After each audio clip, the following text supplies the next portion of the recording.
السلام علیکم۔ آج ہم بات کریں گے شیطان کی۔ شیطان نے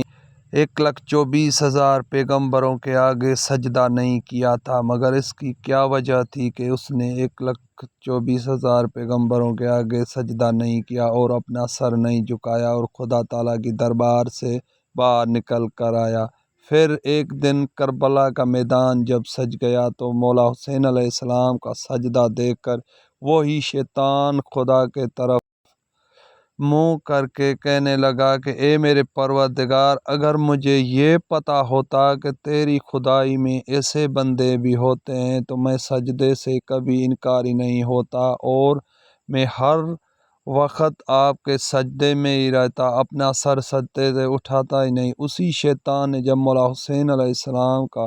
یہ سجدہ دیکھا تو وہ رونے لگا اور چیخ چلانے لگا اور خدا کے دربار میں کہنے لگا کہ اگر تو مجھے آج کہتا ہے تو میں ایک سجدے کے بجائے ہزاروں سجدے کر لیتا ہوں، مگر خدا تعالیٰ نے اس شیطان کو پھر اجازت نہیں دی اور وہی شیطان بن کر رہ گیا۔ تو دوستو، یہ شیطان تھا جس نے بھی مولا حسین علیہ السلام کا سجدہ دیکھ کر خدا تعالیٰ سے معافی مانگنے لگا، مگر افسوس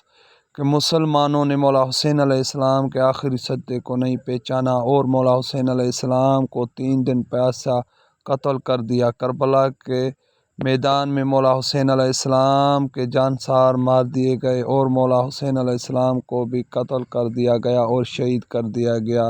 اور شمر نے جب مولا حسین علیہ السلام کے گردن پر خنجر چلانا شروع کیا تو مولا حسین علیہ السلام کے